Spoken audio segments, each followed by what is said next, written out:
السلام علیکم دوستوں، زیدان میں ایک رات گزارنے کے بعد صبح سورج کی پہلی روشنی کے ساتھ ہم نے ایران کی اندرونی حصے کی طرف اپنا سفر شروع کیا۔ ایران ایک بڑا ملک ہے۔ جغرافیہ کے لحاظ سے بھی اور ثقافت کے لحاظ سے بھی ہمارے سامنے دو راستے تھے، ایک سیدھا تہران کی طرف اور دوسرا مشہد اور پھر تبریز کے ذریعے بزرگان اور بارڈر کی طرف۔ ہم نے فیصلہ کیا کہ ہم تبریز کے راستے بزرگان جائیں گے، کیونکہ یہ راستہ نہ صرف مختصر ہے بلکہ زیادہ استعمال بھی ہوتا ہے، خاص طور پر ان لوگوں کے لیے جو ترکی میں داخل ہونا چاہتے ہیں۔ زیدان سے ہم نے ایک VIP بس لی جو یزد جاتی تھی۔ یزد کا فاصلہ تقریباً 1000 کلومیٹر ہے اور یہ سفر تقریباً 14 سے 15 گھنٹے میں طے ہوتا ہے۔ ایرانی بسیں واقعی قابل تعریف ہیں، آرام دہ، وقت کی پابند اور سٹاف بھی مددگار۔ ہر سیٹ کے ساتھ جو USB چارجر، پردے اور بیٹھنے کے لیے کافی جگہ موجود تھی۔ راستے میں 3 سے 4 سٹاپ آتے ہیں جہاں کھانے پینے اور نماز کا وقت دیا جاتا ہے۔ یزد پہنچنے پر ہمیں اندازہ ہوا کہ ایرانی شہروں میں صفائی، نظم اور ٹریفک کا ڈسپلن کتنا بہتر ہے۔ شہر میں مسجدیں، پرانی بازار اور روایتی عمارات ایک الگ ہی فضا پیدا کرتے ہیں۔ ہم نے یزد میں صرف چند گھنٹے گزارے اور پھر اگلی بس لی اصفہان کی طرف۔ اصفہان ایران کا دل ہے۔ یہاں کا مشہور نقشے جہاں اسکوائر، تاریخی پل اور پرانے بازار ہر مسافر کو روک لیتے ہیں، لیکن ہمارا مقصد صرف سفر تھا، سیاحت تھی، اس لیے ہم نے اگلے ہی دن تبریز کی طرف نکلنے کا فیصلہ کیا۔ اصفہان سے تبریز کا فاصلہ تقریباً 1000 کلومیٹر ہے، جو 13-14 گھنٹے میں طے ہوتا ہے۔ جیسے جیسے ہم تبریز کی طرف بڑھتے گئے، موسم سرد ہوتا گیا اور قدرتی مناظر بدلنے لگے۔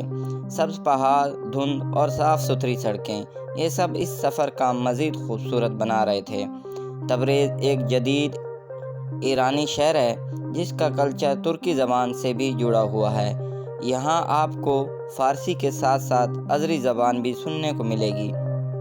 تبریز سے ترکی کی سرحد پر واقع شہر بزرگان صرف 290 کلومیٹر کے فاصلے پر ہے، جو عام طور پر 4 سے 5 گھنٹے میں طے ہوتا ہے۔ ہم نے تبریز سے ایک لوکل بس لی جو بزرگان جا رہی تھی۔ راستے میں چھوٹے چھوٹے گاؤں، برف سے ڈھکی پہاڑیاں اور خوبصورت مناظر نے ہمیں ایسا محسوس کروایا جیسے ہم کسی فلم میں سفر کر رہے ہوں۔ اور پھر وہ لمحہ آ گیا، ہم بزرگان بارڈر پر پہنچ گئے۔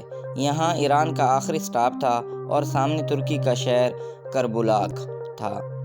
بزرگان بارڈر پر ایرانی امیگریشن بہت منظم اور تیز تھی۔ پاسپورٹ چیکنگ، ویزا کی ویریفیکیشن اور بیگ اسکین، یہ سب کچھ تقریباً 1 گھنٹے میں مکمل ہو گیا۔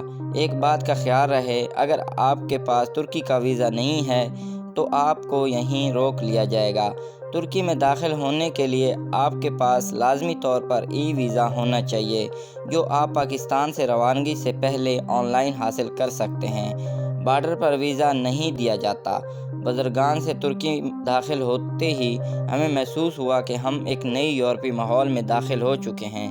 سڑکیں، عمارتیں، گاڑیاں، سب کچھ الگ رہا تھا۔ یہ کیس تھی زیدان سے تبریز اور پھر ترکی کے بارڈر تک کے سفر کی۔ یہ وہ راستہ ہے جو کئی لوگوں کو لمبا، تھکا دینے والا اور مہنگا لگتا ہے، لیکن حقیقت یہ ہے، اگر آپ صبر سے، پلاننگ کے ساتھ اور صحیح نیت سے چلیں تو یہ سفر زندگی کے بہترین تجربات میں بدل سکتا ہے۔ تو دوستو، اگر آپ کو ہماری ویڈیو پسند آتی ہے تو پلیز اس کو لائک کیا کریں، چینل کو سبسکرائب کیا کریں اور کومنٹس میں اپنی رائے لازمی دیا کریں، کیونکہ آپ کی رائے کے ساتھ ہی ہم اگلی ویڈیو بناتے ہیں۔